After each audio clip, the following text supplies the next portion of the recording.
we are inviting all of you to join us in our virtual Dawn Watch meeting at 4 a.m. and Sunset Prayer meeting at 6 p.m. daily, hosted by Reverend Dr. Alex C. Nozuelo. Let Jesus Christ change your life. Be blessed with His words of encouragement. Pabuti po ng Panginoon. Amen, amen. Meron Kristo sa buhay. Amen. Hallelujah. Thank you, Lord. Natin na pag-live sa oras ito. Mula sa basahin ko po no, doon sa verse 11. Kapayapaan At si Maria naman talagang hindi maalis, nakaupo lang. Panginoon ko, Lord God, alam kong hindi mo lilimot.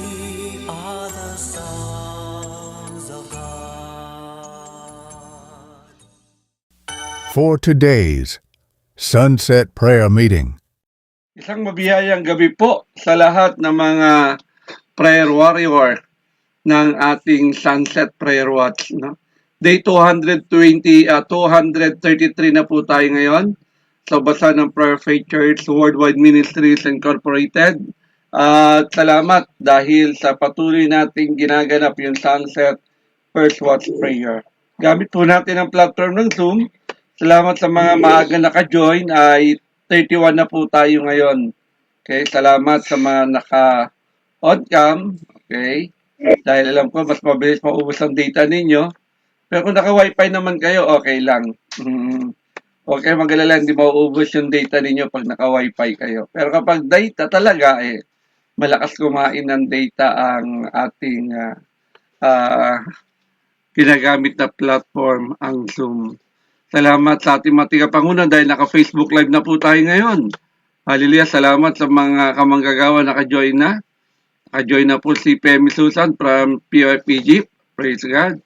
Maging si Pastora Jose, naka-join na rin po. Maraming salamat po sa inyong maagap na pag-join sa ating gawain. Kayo po yung mga una na nakapaglagay ng comment. At salamat sa ating Spiritual Director, Bishop Rosem Nozuelo, kasama kay Pastora Glory, sa kanilang kapahintulutan na magamit natin ang mga social media pagdating sa paghahayag ng salita ng Diyos. Naka-Facebook live streaming na tayo ngayon. Then afterwards, mamaya makikita nyo na naka-YouTube na tayo, naka-TikTok na tayo, at mapapakinggan nyo na rin po ito sa Spotify. July 22 na po ngayon, 2026. Napakaganda po ng mensahe ng Diyos sa atin. The Quiet Danger of Success. Okay, meron palang nakakatakot na tahimik na panganib ang katagumpayan. Amen. Okay, excited na tayo mapakinggan ito, no? Ang gagamitin pong tigapaghayag ng salita ng Diyos ay walang iba kundi si Pastor Ruby Ann Santonia Dayap. Nak, it's your turn. Hallelujah, isang mabiyayang gabi po sa buhay ng bawat isa. Bago po ako magsimula ay nais ko pong batiin ang ating mga tagapanguna sa ating spiritual director po, Bishop Ross M. Nozuelo at Pastora Glory M. C. Nozuelo at sa ating senior pastor, tayo Pastor Alex and Pastor Bing at sa ating Pastor Jay at Melissa, sa lahat ng mga kapastoran po at mga kamanggagawa natin dito sa Zoom at sa lahat po ng madadaanan sa FB Live. Isang mapagpalang gabi po sa buhay ng bawat isa. Napakaganda po ng topic na hinanda ng ating Panginoon ngayon. The Quiet Danger of Success, na kailangan pinapaalalahanan tayo ng ating Panginoon na maging maingat tayo sa pagkakataon na andoon na tayo sa success na status ng ating buhay. Kaya sige po, samahan niyo akong magbasa ng kasulatan ng ating Diyos. Ito'y mababasa natin sa Deuteronomy chapter 8 verse 11 to 20. Sabi po dito, mag-ingat kayo na huwag ninyong kalilimutan si Yahweh na inyong Diyos. Sundin niyo ang kanyang mga utos at mga tuntunin. Kung kayo'y namumuhay na ng sagana, nakatira na sa magandang bahay, at marami ng alagang hayop, at marami ng naimpok na pilak at ginto, huwag kayong magmamalaki. Huwag ninyong kalilimutan si Yahweh na nagpalaya sa inyo mula sa pagkaalipin sa bansang Ehipto. Siya ang pumatnubay sa inyo sa inyong paglalakbay sa malawak na nakakatakot na ilang na puno ng makamandag na mga ahas at alakdan. Nang wala kayong mainom, nagpabukal siya ng tubig mula sa isang malaking bato. Kayo'y pinakain niya roon ng mana, isang pagkaing hindi nyo kilala.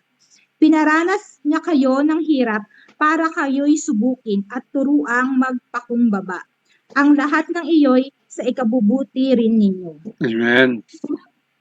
Kaya huwag na huwag ninyong iisipin na ang kayamanan ninyo'y bunga ng sariling lakas at kakayahan. Subalit, alalahanin ninyong si Yahweh na inyong Diyos ang nagbibigay sa inyo ng lakas upang yumaman kayo. Ginagawa niya ito bilang pagtupad niya sa kanyang pangako sa inyong mga ninuno. Kapag siya'y tinalikuran ninyo at sumamba kayo sa Diyos-Diyosan, ngayon pa'y binabalaan ko na kayo na malilipol kayo. Kung hindi ninyo papakinggan ang kanyang tinig, malilipol kayo tulad ng nangyari sa mga bansang ipinalipol sa inyo ni Yahweh. Amen. Tayo po ay yumuko at manalangin. Hallelujah, hallelujah, purihin ka o Diyos, dakilain ka, salamat Ama, sa isang pribilehyo na magamit, muli na maghayag ng iyong mga salita. Yes, God. Patuloy, Panginoon, kami ay umaamin, ako po ay umaamin, Panginoon, na ako po ay lubhang nagkasala, Panginoon, saliksikin mo yung aming mga puso, Panginoon, nang ito'y maging mabuting sisidlan ng iyong mga salita. Umaamin ako, Lord, kung wala yung pagsama mo, Panginoon, ng iyong banal na Espiritu Santo, ay wala po kaming magagawa kayo sa oras. Yes, God. Holy Spirit, preach unto us. Ikaw po yung magsalita sa aming Yes, kalagitnaan Lord. at patuloy fresh revelations ay pagkaloob mo, Panginoon. Salamat, Receive. Ama, pagkagumpayan po na gawain ito ay kiniklaim na po namin sa iyong pangalan. Sa matamis na pangalan ni Jesus. Amen. Amen. Praise Hallelujah. God. Praise God. Kamusta po kayo, mga kapatid? So, Biyaya ni Lord.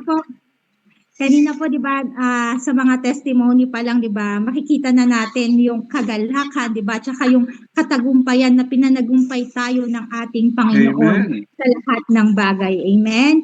So, sa punto po ng buhay mo ngayon, kapatid, masasabi mo ba na successful na yung buhay mo? Sige, tanongin mo yung sarili mo, successful na ba ako? Amen. Praise God. Amen. Tayo ay nanagumpay na, successful na tayo. Amen, Tayo mga amen. anak ng Diyos. Amen. So ano bang ibig sabihin ng salitang successful? Sabi ni Mr. Google, ito po yung ibig sabihin ng successful.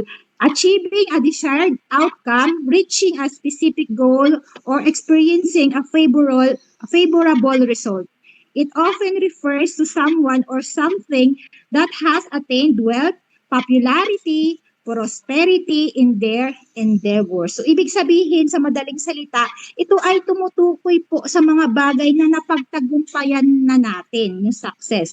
Yung outcome, ibig sabihin, di ba, yung kinalabasan ng mga process na pinagdaanan natin, yung mga ginawa nating mga specific goal sa buhay natin. Ito po yung outcome. So, ibig sabihin po ay iba-iba po tayo ng pamantayan pag sinabi natin na word na successful. Diba? Pag halimbawa, kapag tayo ay sa mga estudyante, kapag nag-quiz pagkatapos ng examination, diba, na sasabi nila, yes, sumakses ako pag answer nila yung mga question, diba?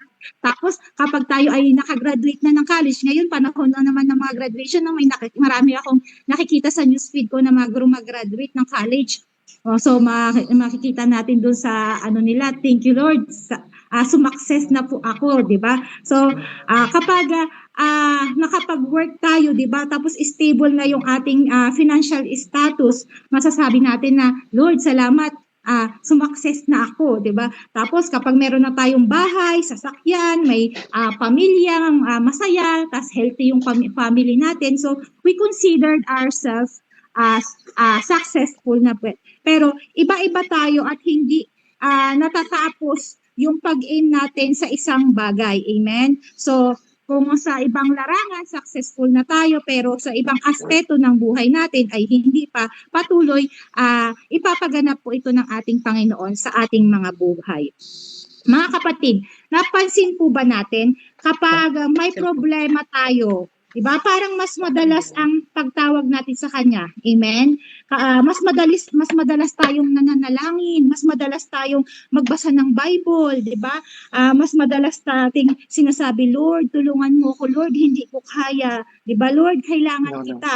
So madalas po natin yun na nasasabi sa ating Panginoon. Parang pag ando doon tayo sa status ng buhay natin na ba't tayo ng problema, alam niyo yun, yung wala tayong ibang sasandigan, talagang si Lord lang. Kaya yun, lagi tayong lumalapit sa ating Panginoon. Pero ito po yung papansinin natin, kapatid. Kapag unti-unti nang umaayos yung buhay natin, kapag gumagaan na yung ating mga pinapasan, kapag may sapat na tayong panggastos, kapag maayos na ang trabaho natin, parang payapa na ang lahat, na parang tapos pag okay na yung lahat, 'di ba? Parang minsan na lang tayo nagpe-pray kasi 'di ba parang stable na, hindi na natin na Lord, kailangan ko ng gato, unlike yung dati na ang dami nating kailangan talaga. Lord, puro tayo, Lord, kailangan ko ng ganito, Lord, kailangan ko ng ganyan. Pero nung tayo ay pinagpala na ng ating Panginoon, as stable na yung ating mga financial na pangangailangan, parang 'di ba parang smooth na ng lahat. Minsan na lang tayo tumatawag sa ating Panginoon. Pero dapat hindi ganun, kapatid. Kapag andun na tayo sa status ng buhay natin na ganun, oo, hindi na tayo humihingi, di ba? Pero kailangan pa rin yung pagtawag natin. Pero andun na yung pasasalamat, di ba? Lord, thank you, di ba? Na meron na ako ng ganito, di ba? Andun pa rin yung regular natin na ugnayan sa ating Panginoon. Kasi minsan hindi natin namamalayan na hindi na siya yung una nating hinahanap. Amen? Kapag andun na tayo. So, nais tayong turuan ng ating Panginoon na kapatid na kapag andun na tayo sa status ng buhay natin na pakiramdam natin ay successful na tayo. Diba po? I-guard natin yung ating mga puso, diba? Patuloy bantayan natin yung ating buhay spiritual. Kaya po, ang tema natin na sasagutin po ay how can we guard our hearts against the danger of success? Diba? May danger pala ang success, mga kapatid.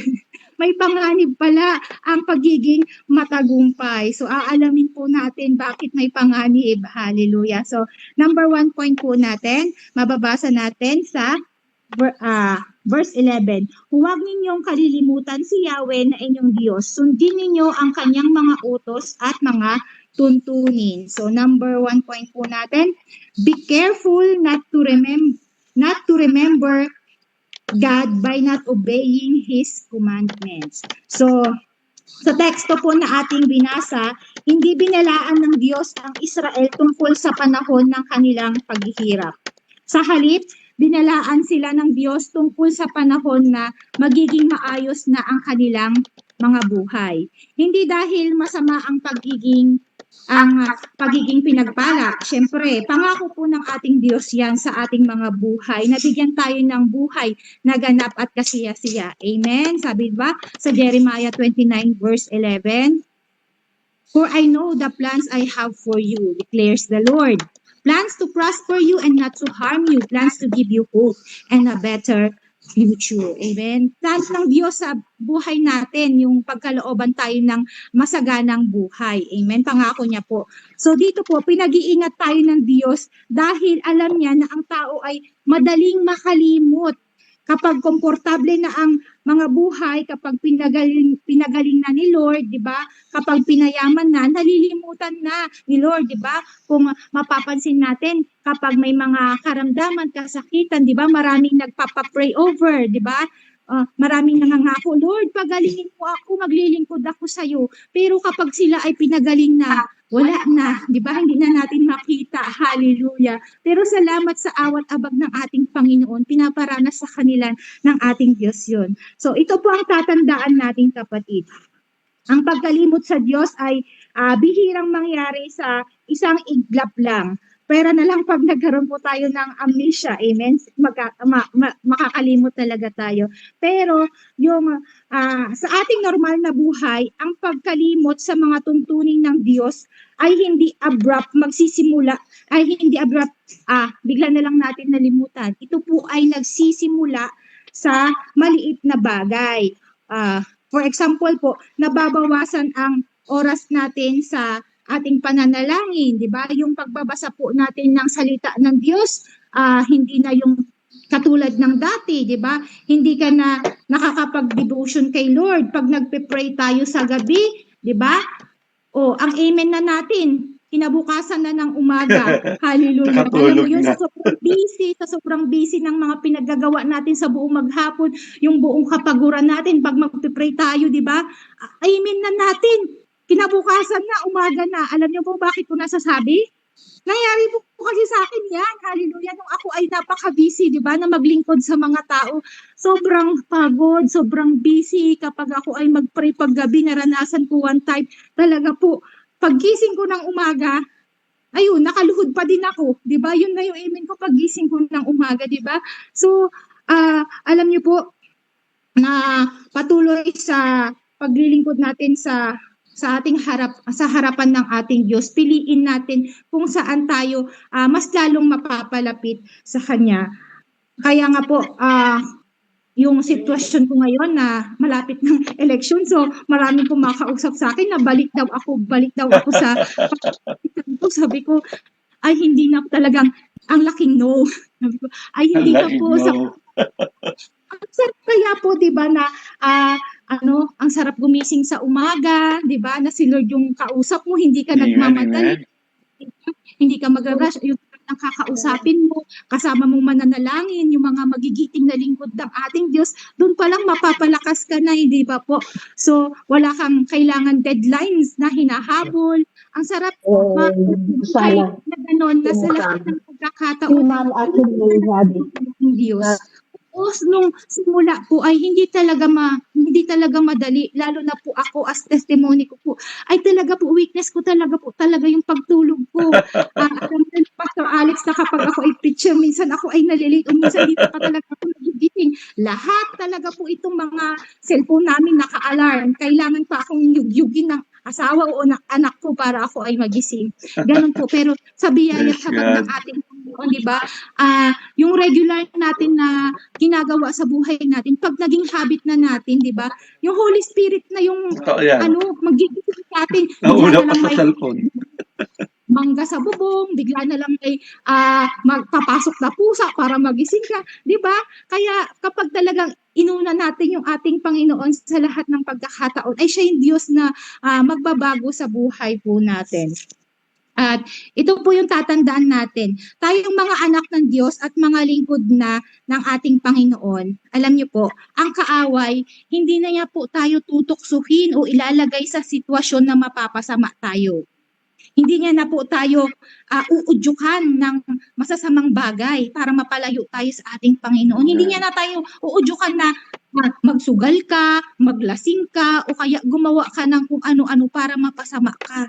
Kasi alam na ang kaaway na napagtagumpayan na natin yun. Alam niyo po kung anong na gagawin ng kaaway, ginagawa ng kaaway para mapalayo tayo sa ating sa kalooban ng ating Panginoon. Ang ginagawa niya po ay patuloy ginagawa niyang busy ang mga buhay natin, ginagawa niyang abala sa ibang mga bagay para hindi natin magawa yung mga pinapagawa ng ating Panginoon sa atin. Kaya ayan po yung babantayan natin. 'Di ba? Kaya po gaya ng preaching ni Pastor Huge kahapon sa preacher niya, 'di ba? Sabi niya doon, sabi ng ating Panginoon, hindi mo na ako mahal katulad ng dati. Diba? Ang sakit-sakit nun marinig mula sa ating Panginoon na sabi po yun sa pahayag, hindi lang po namin sabi yun, no? Sabi po yan sa pahayag chapter 2 verse 4 to 5, sabi dito, ngunit ito ang pinagdaramdam ko sa iyo, nanlalamig ka na sa akin, hindi mo na ako mahal tulad ng dati. Alalahanin ang dati mong kalagayan, pagsisihan mo at talikuran ng iyong masasamang gawa at gawin mong muli ang mga ginagawa mo noong una. Amen? So, kung gaano tayo ka-excited dati, noong una natin makilala si Lord, dapat ganun pa din po na mas higitan pa natin, di ba? Noong una nating makilala yung ating Panginoon, talagang yung Bible, talagang ang sigasig natin magbasa ng ating, di ba, para makita natin yung kadakilahan ng ating Diyos, makilala pa natin ng lubusan yung ating Panginoon na pinaglilingkuran. Pero, di ba, So, dapat yung eagerness natin dati na paano natin makita yung kabutihan ng ating Diyos, paano natin siya makilala, di ba po? Dapat ganun pa rin. Kasi kahit na mabasa na po natin itong kasulatan ng ating Diyos, di ba? Yung revelation niya, nung una nating nabasa, iba. Sa susunod na mabasa na naman natin, iba na naman, meron na naman siyang i-reveal sa atin na panibago. Doon tayo maging excited, kapatid, doon sa mga fresh revelations ng ating Panginoon. Kaya ayun po yung unang puntos po natin, na how can we guard our hearts against the danger of success? Be careful not to remember God by not obeying His commandments. Sa pagka-busy po natin, di ba, hindi na po natin namamalayan na hindi na pala natin nasusunod yung mga inuutos ng ating Panginoon sa atin. So, akala natin, di ba, oo Lord, hindi ko naman ginagawa yung mga ayaw mo, yung mga pinagbabawal mo, hindi ko naman ginagawa. Pero ang ginagawa natin, 'di ba? Yung mga alam ng kaaway na masisilo tayo, ay doon tayo nagfo-focus, doon sa pagka-busy natin sa ibang mga bagay para malayo tayo sa kalooban ng ating Diyos. Kaya yun po yung babantayan natin. At number 2 point po natin, how can we guard our heart from the danger of being successful? Mababasa po natin yon sa verse 12 to 18. So medyo mahaba po, i-summarize ko na lang, di ko na po basahin. Pinaalala ng Diyos po dito na wag daw po tayo, na pinaalala niya sa mga Israelites po na wag sila magmalaki kapag sila ay nakatira na sa malalaking bahay. Pag marami ng alagang hayop, marami ng naimpok na pilak, o stable na sila financially.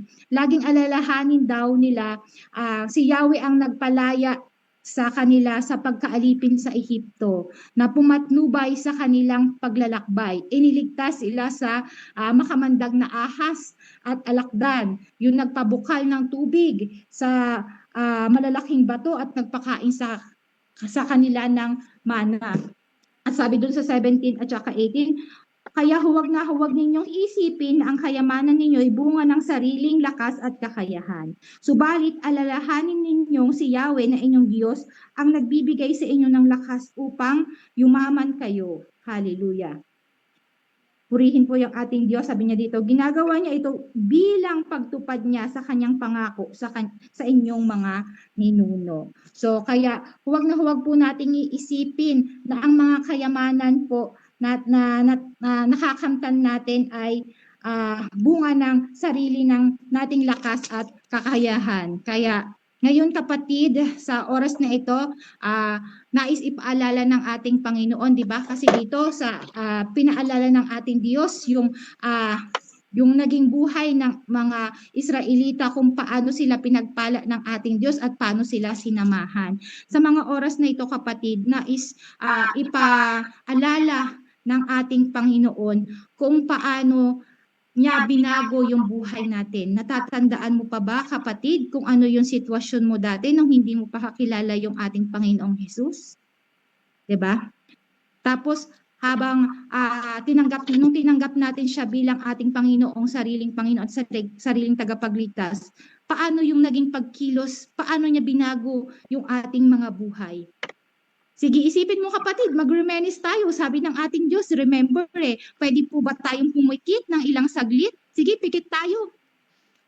Alalahanin natin yung sitwasyon natin dati. Ano ba yung meron tayo dati? Ano ba yung pagkatao natin dati? Saan ba tayo dati? Sige kapatid, isipin natin ito. Ipikit mo yung mga mata mo, kahit 1 minuto lang. Ipapaalala sa iyo ng ating Diyos yung sitwasyon mo dati. Naalala mo na ba? Sa oras ito, isipin mo naman paano binago ng Diyos yung buhay mo. Paano siya kumilo sa lahat ng pagkakataon, paano kanya pinagaling sa kasakitan, di ba? Paano niya inahon yung buhay natin sa kahirapan.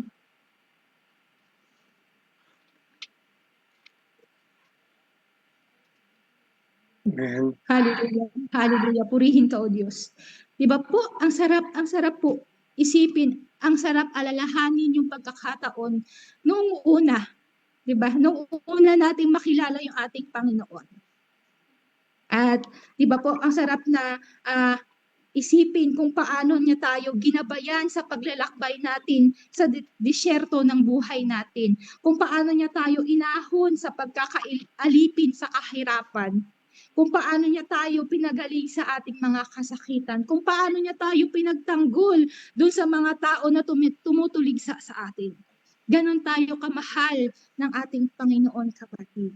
Kaya nais ipabatid sa atin ng Diyos, kapatid, na kapag nasa estado na tayo ng buhay natin ng pagiging successful, ay lagi natin ibaba ang sarili natin na kung hindi dahil sa ating Panginoon ay wala po lahat na meron tayo ngayon.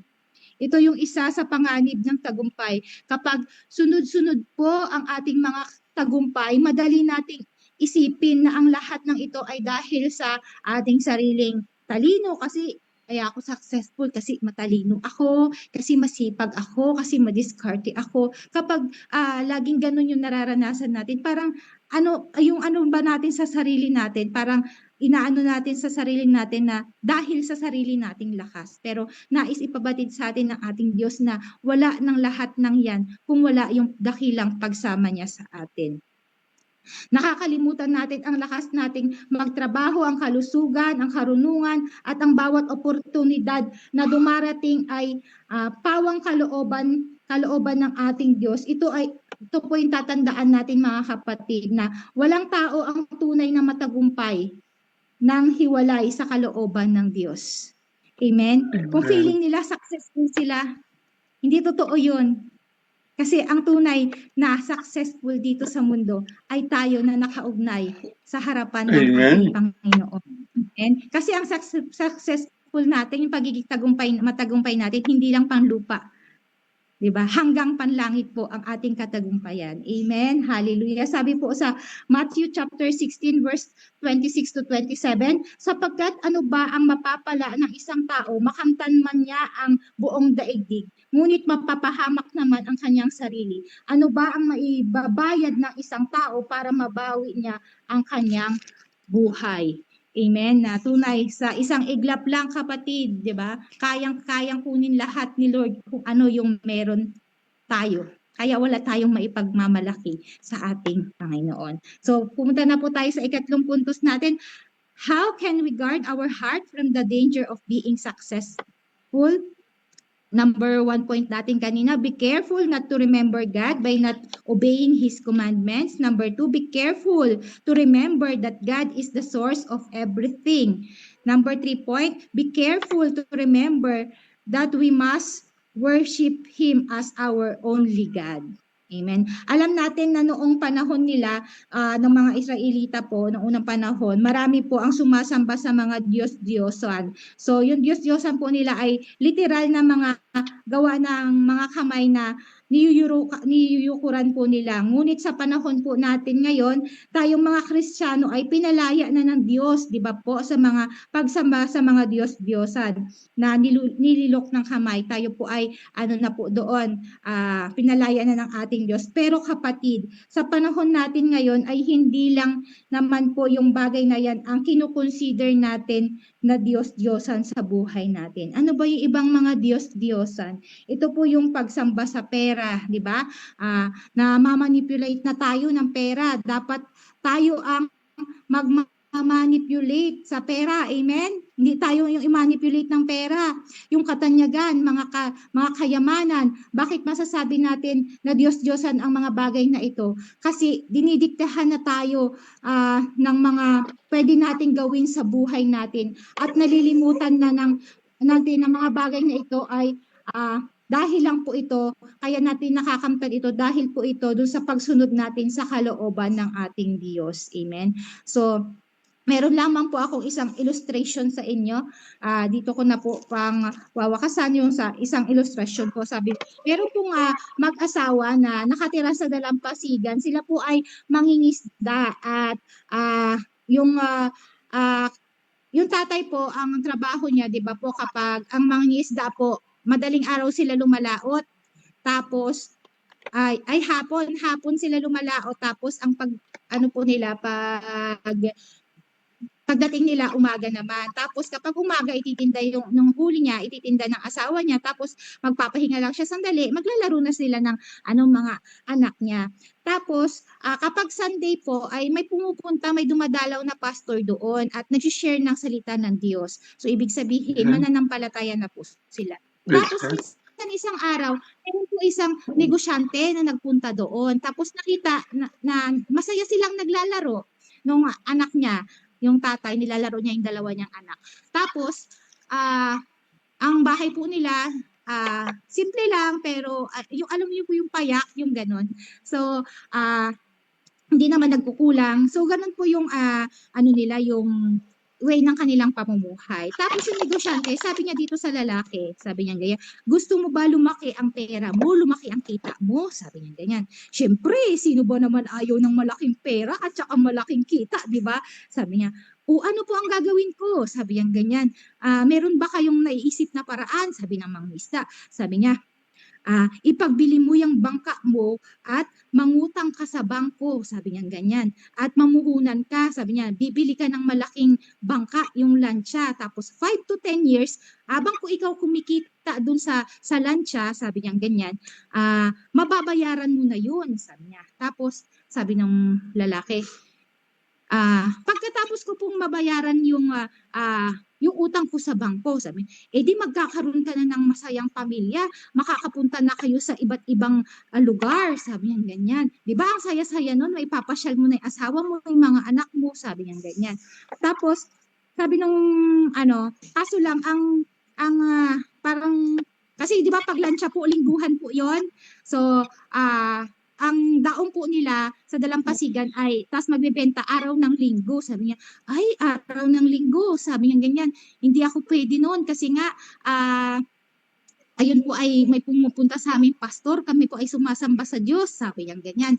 Tapos po, hindi po yun na sa madaling sabi niya ganyan, ayaw mo bang maging successful? Sabi nung, ayaw mo bang maging matagumpay? Sabi nung lalaki. Ang tingin ko naman po sa buhay namin ay successful, sabi niya. Feeling ko naman po lang aking buhay, sabi niya, masaya, meron akong magandang asawa, praise God. Tapos meron akong mga masusunurin na anak, tinutulungan ako, masaya kami, nakakapaglaro kami, sabi niya ganyan. So, feeling ko po successful ako, pero titignan natin yung pamantayan ng lalaki sa pagiging successful ay yung mga material na bagay. Pero yung mangingisda ay iba rin yung pamantayan niya sa pagiging successful. Tama po. Tapos sabi niya, sa madaling salita, fast forward na po tayo, baka umabot tayo ng 8:00 dito. So, nag-enjoy po ba kayo sa kwento? Excited po ba kayo sa ending? O fast forward na tayo. Hindi niya po tinanggap yung offer na natili siya sa ganong sitwasyon ng buhay nila. Araw-araw, ganon yung nangyari. Tapos, and then, after ng mga ilang taon, naging graduate na po yung kanilang mga anak. Isa pong naging seaman po yung isa niyang anak na lalaki, tapos yung isa captain. Tapos po, naging successful na yung kanilang pamilya, tapos binilahan nila yung tatay nila ng lansya. At ito po, yung tatay nila hindi na lumalaot, meron na pong tao na sila na inuupahan para sa lansya. O, di ba po? So, doon lang po siya sa bahay nila, naghihintay na lang ng blessing ng isda, di ba, ng financial, di ba po?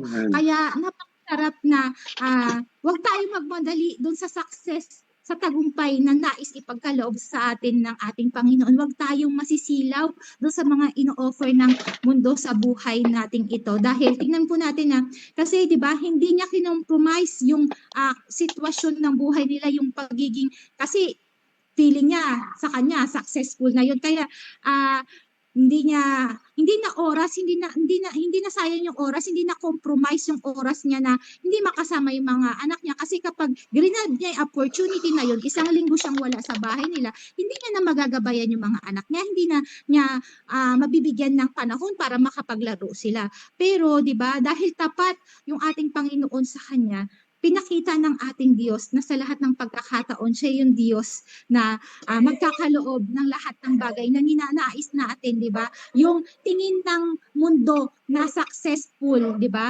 na success, na tagumpay ay pinagkaloob din sa kanya sa takdang panahon. Kaya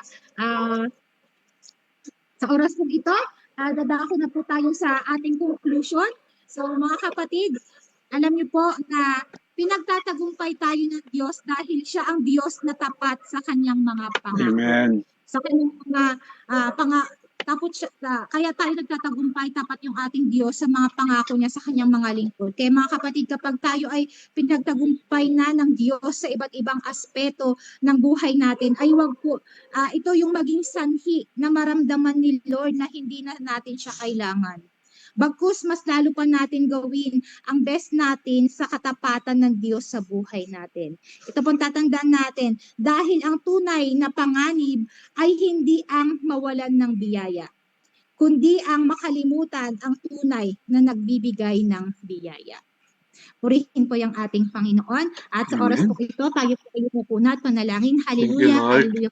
In heaven, maraming salamat sa kapahayagan mo sa gabi ito, Panginoon, na patuloy tinuruan mo kami, Panginoon, na bantayan yung aming mga puso, patuloy na i-remember namin palagi lahat yung mga ginawa mong ang mga ginawa mong kabutihan sa buhay namin, na tunay sa buhay namin ito, Panginoon. Hindi kami magiging matagumpay kung wala yung pagsama mo. Hindi kami magiging matagumpay kung wala yung biyaya at habag mo sa buhay namin, Panginoon. Kaya Lord God, patuloy, Panginoon, kung ano man yung katagumpayan na meron kami, Lord God, ito po ay nagmula sa iyo, Panginoon. Hayaan mo, Lord God, patuloy, mas lalo pa namin pag-igihan, Panginoon, paglalingkod namin sa iyo para mapatunayan namin, Lord God, na karapat dapat kami dito sa mga natatabo namin at tagumpayan na meron kami. Salamat na sa mga kapatiran po namin na hindi pa po nila na raramdaman yung pagiging successful nila sa kanilang buhay. Ikaw yung Diyos na magpanaganap, Panginoon, sa kanila, sa kanilang mga panalangin. Ikaw yung Diyos na tumugon, Panginoon. Salamat, Ama, sa pagkakataong ito sa matamis na pangalan ni Jesus. Amen. Glory to God po. Amen. Amen. Praise God. Palapakan natin ang Diyos sa buhay ni Pastor Abian. Santonia Dayak, sa napakagandang kapahayagan ng mabuting balita. Mas nakakatakot pala no, pag ikaw ay nananagumpay. Pero aminin natin lahat, wala sa atin dito nananalangin para mabigo. Lahat tayo dito nananalangin para magtagumpay. Pero tinuruan tayo ng ating Diyos sa gabing ito, sa buhay ni Pastor Abian. Mas panganib pala, no? May dalang panganib ang taong nananagumpay. Alam niyo bakit? Kasi kung titingnan natin, mas maraming taong bumabagsak sa panahon ng kasaganaan kaysa sa panahon ng kahirapan. Bumabagsak sila sa presensya ng Diyos. Kapag, di ba, hindi masarap ang ulam, abot-abot langit ang prayer. Pag hindi masarap ang ulam, kapag masarap ang ulam, lechon, nakakalimutan na mag-pray.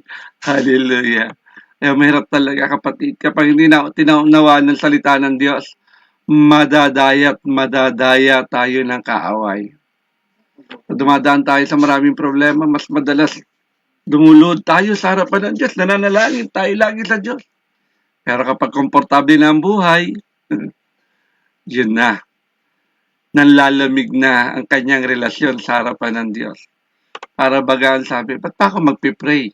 Nasa akin na lahat. Talaga naman. Okay. Kaya mga kapatid ko sa Panginoon, salamat sa buhay ng ating tigapagyan ng salita ng Diyos. Binigyan tayo ng 3 bagay na dapat natin na alalahanin. No? Yung alalahanin natin na sabi nito, remember God by not obeying His commandment. Eh, lahat naman tayo dito talaga nagnanais natin sumunod sa utos ng Diyos. Kasi alam naman natin, kapag nanagumpay ka at yun na hindi ka paraanan ng Diyos, hindi sinabi ng Diyos sa'yo, ay alam mo na, nandaya ka na ng timbangan. Amen. Nanlamang ka na. Yumaman ka lang sa paningin ng tao, pero may kawawang-kawawa ka sa harapan ng Diyos. Yumaman ka sa maling paraan. Okay. Kapatid, di ko sinasabing masama ang yumaman. Okay? Ang masama doon, yung puso nung yumaman. Naiba na eh. Naiba na yung takbo ng kanyang isip.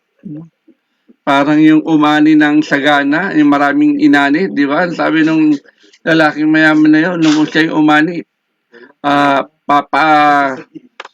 giba niya na yung maliit niyang kamalig at magpapagawa siya ng malaki at ang gagawin na lang niya, kakain, magpapakasaya. Anong sinabi ng Diyos kinagabihan sa kanya? Hangal, anong gagawin mo sa mga kayamanang inipon mo kung kukunin ko na ang mga bagay na yan sa iyo, ang buhay mo. Okay? Kaya mga kapatid ko sa Panginoon, tandaan natin, maraming mga tao ngayon na sa una ay talagang gusto nila ang pagpapala. Pero pag nasa kanila ang pagpapala, nakalimutan na nila ang nagpala sa kanila. Okay, parang isang empleyado yan ng isang company. Sa simula talagang lagi na nanalangin yan, Lord, ma-promote ako sa aking trabaho. Lord, tumaas ang aking sweldo. Nung nangyari ng lahat, tumaas ang sweldo niya, na-promote na siya. Ano nangyari? Hindi na natin siya kasama sa Donwatch. Hindi na natin siya kasama sa... Na-promote na Amen. Wala na siyang oras.